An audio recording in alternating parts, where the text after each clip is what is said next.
Hello प्यारे बच्चों, कैसे हो तुम सब भाई। 8th क्लास वालों के लिए फिर हम तुम्हारे लिए लेके आए हैं एक्सरसाइज 2.2 का 12वां सम। जैसा कि आपने पता है कि 11 सम हमने कर लिए थे, बाईचुंग वाला हमने सम किया था। अब इसके बाद हमारा अगला सम है 12वां। तो 12वां और 13वां भी ज्यादा कठिन नहीं है, सिंपल ही सवाल हैं। आज हम इनको करने जा रहे हैं, तो ध्यान से देखना। तो 12वें सम में क्या बोला है, घबराना नहीं है भाई बिल्कुल भी। ये मैं तुम्हारे को बार बार बोलता हूं, चाहे फ्रेश बच्चा है कोई भी, शुरुआत में सबसे पहले देख रहे हैं, हम कोशिश ये करेंगे कि बिल्कुल फ्रेश बच्चा जो पहली बार ही उन्हें सम देखा, पहले किया भी नहीं है कुछ भी इस प्रकार का, तो उसको भी समझ में आने वाला है, ऐसा हमारा विश्वास है। तो ये विश्वास जब हम दिलाते हैं तो सिर्फ आपने तो पूरा इसको एक बार देखना है। तो क्या दिया है जिस सम के अंदर जी, तो 15 years फ्रॉम नाउ, इन्होंने बोला है अब से 15 वर्ष के बाद जो रवि की एज है will be 4 times his present age. इन्होंने बोला भाई अब से 15 साल आगे हमारी उम्र लेके जाएंगे, तो रवि की जो उम्र है, मतलब रवि के बारे में इन्होंने बोला है, तो रवि की जो उम्र होगी वो कितनी होगी, 4 times हिज प्रेजेंट एज। उसकी जो प्रेजेंट यानी कि इस टाइम जो उम्र है उस टाइम कितनी ज्यादा होगी, 4 times जी, 4 गुना ज्यादा हो जाएगी जी। अब ध्यान से सुनिए, एग्जाम्पल के तौर पर मैंने बता दिया कि माना कि किसी की उम्र इस टाइम जी 10 वर्ष है, तो 15 वर्ष के बाद क्या होगा, 15 वर्ष के बाद ज्यादा होगी या कम होगी, तो तुम अंदाजा लगा लो भाई। 10 वर्ष इस टाइम उसकी उम्र है जो 10 वर्ष है, तो 15 साल के बाद तो आप 15 प्लस कर देंगे, तो 15 प्लस करने के बाद कितना हो जाएगा जी, 25 ईयर जी। लेकिन जो हमारी 25 ईयर्स होगी नहीं, वो उम्र जो 15 साल के बाद बनी है वो वर्तमान आयु तय कितने गुना बोल रहे हैं, ये 4 गुना हो जाएगी। यानी इन्होंने ये कहने का मतलब ये है कि जो वर्तमान आयु हमने जो 10 वर्ष ली है उसका यदि हम 4 गुना कर दें तो 10-15 वर्ष के बाद जो उम्र आने वाली है उसके बराबर होगा। हमारी मान लो कि हमारी जितनी भी अब उम्र है, हमारे 15 साल आगे उम्र ले जाएं तो प्लस कर देंगे, तो जितनी भी 15 साल के बाद उम्र होगी वो उम्र अब वाली उम्र तय 4 गुना ज्यादा होगी। यानी कि 4 गुना ज्यादा वो होगी, ये 4 गुना कम होगी जो वर्तमान आयु जिसको हम प्रेजेंट एज मानते हैं। तो इन्होंने बोला क्या है, what is the present age Ravi's, मतलब रवीज की प्रेजेंट एज है जो हमने फाइंड करनी है भाई। रवि है जो वर्तमान में इस टाइम उसकी जो उम्र है वो कितनी है, वही मान ले बस, हो जाएगा क्लियर जी। तो सॉल्यूशन लिख के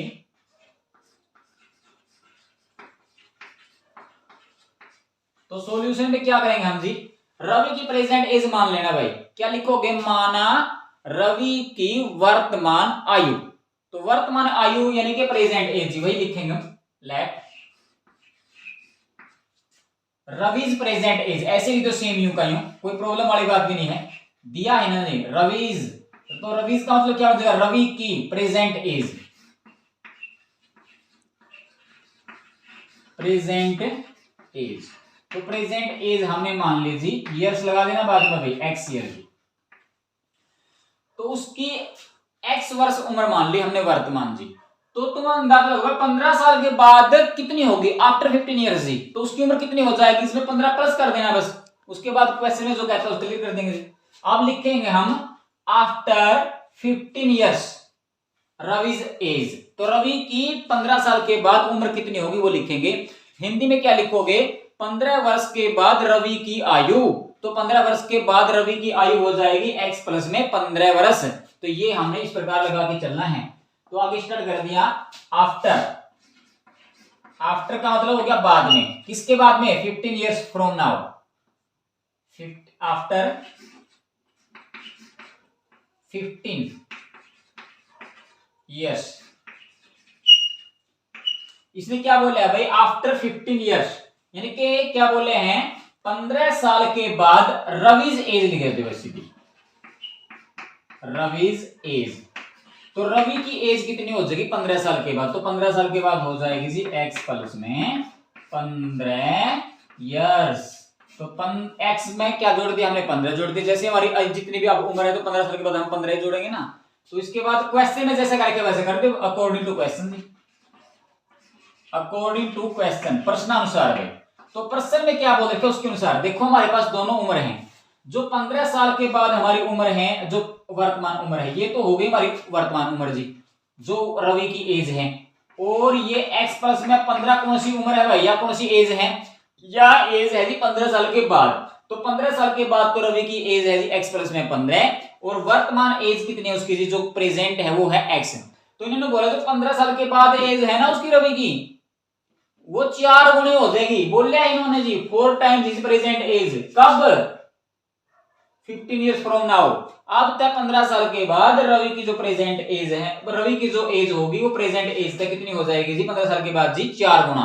तो इनमें से 4 गुना कौन सी है भाई, 4 गुना तो ये है, और ये 4 गुना कम है। ये दोनों बराबर नहीं है, ये 4 गुना ज्यादा है, ये 4 गुना कम है। दोनों को इक्वल करने के लिए जी छोटी वाले को 4 से गुना कर दें। तो एग्जाम्पल के तौर पे हमने क्या ले लिया, जैसे ये वाली जो उम्र है ये 60 है, ध्यान से देना, और ये मान ली मैंने जैसे कि 10 है। तो अंदाजा लगाओ कितने गुना का फर्क है जी, ये कितने गुना, ये 6 गुना है, ये 6 गुना कम है। दोनों इक्वल तो नहीं है ना, तो इक्वल करने के लिए जी जो छोटी वाली उम्र है उसको हम 6 से गुना कर देंगे, क्योंकि 6 गुना कम तो ये थी। तो दोनों को बराबर कर देंगे, ये भी 60 होगी, वो भी 60 होगी, दोनों इक्वल हो जाएंगे। ऐसे हमने क्या किया जी, ये 4 गुना ज्यादा है, ये 4 गुना कम थी, तो हमने छोटी वाले को 4 तक गुना कर दी, तो दोनों क्या हो जाएंगे हमारी जी बराबर, जैसे ये बराबर हो गई। तो ये एग्जांपल के तौर पर मैंने तुम्हारे को बताया है, इस प्रकार मैंने ये बराबर लगाई। अब तो सिंपल इक्वेशंस में पहले एक्सरसाइज की तरह बन गया भाई। x ने इस साइड में उठा रहे हो, तो हमारे पास है जी 4x, और इक्वल में है जी x जो प्लस का है जी, इधर उठा के ले आओ जी, तो ये माइनस का हो जाएगा, और इक्वल में हमारा 15 यूं कहीं रखो जी। और तो इसमें से घटा दो भाई, 4x में तो 1x घटा दो, कितना बच गया जी 3x, और 3x बराबर किसके बचे हमारे पास जी 15 के। 3 और x के बीच में निशान है जी मल्टीप्लाई का, ध्यान बार बार बता रखे हैं, ये मल्टीप्लाई में तो परे जाके डिवाइड कर देना है जी हमने।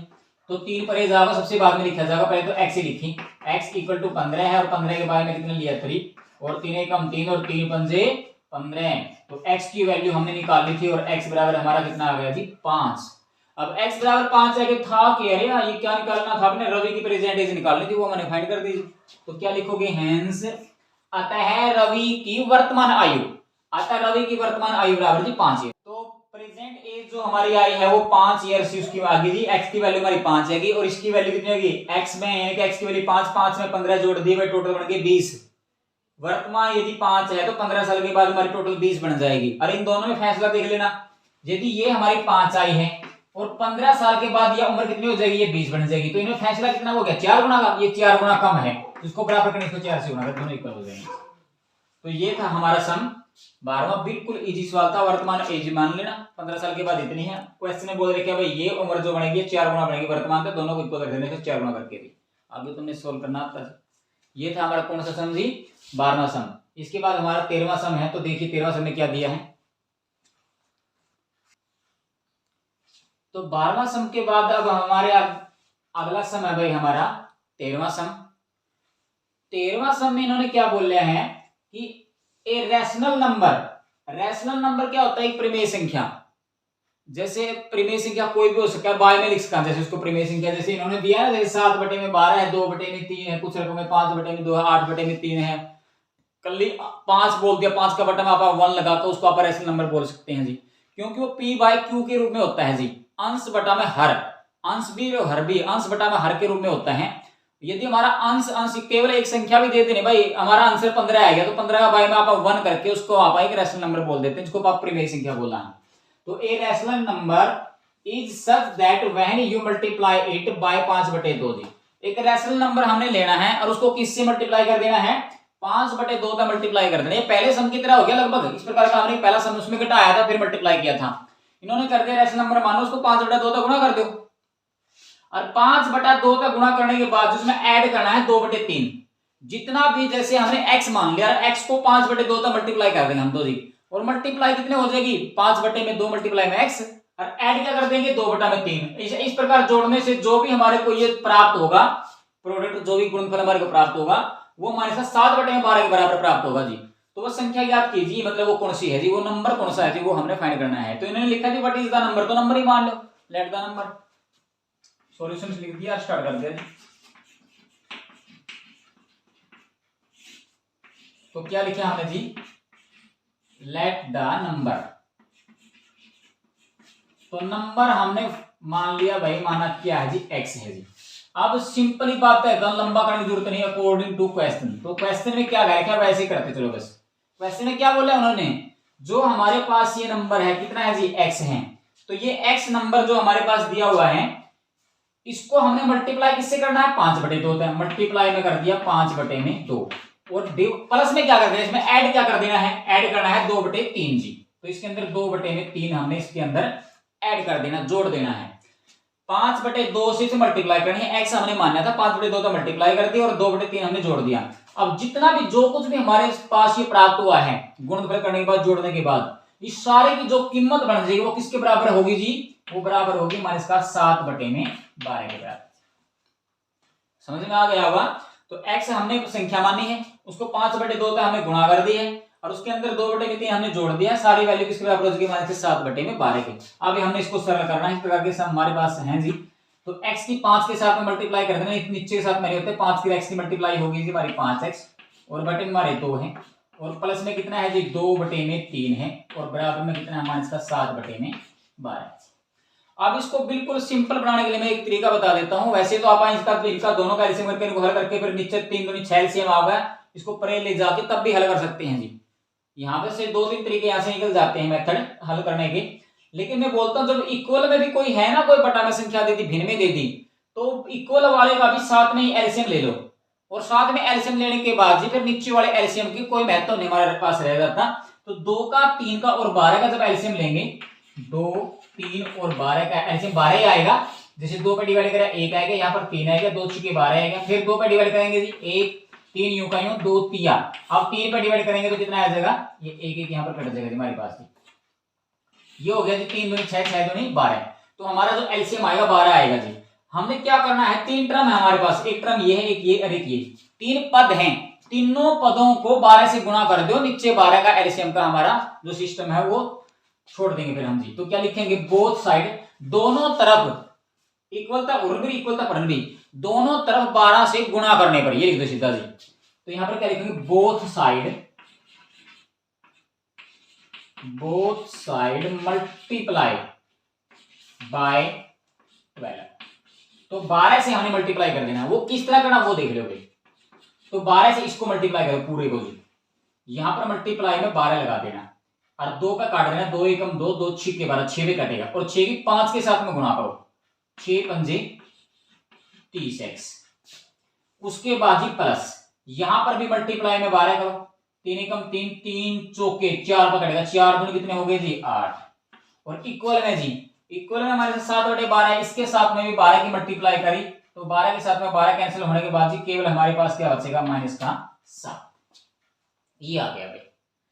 12 से इसके साथ में, इसके साथ में, इसके साथ में जब मल्टीप्लाई करोगे तो कटने के बाद जी ऊपर वाले के साथ में गुणा करते हैं। चलो जी ये हमारे पास क्लियर हो गया। तो नीचे वाले का आपको हमारे पास कोई महत्व नहीं है जी।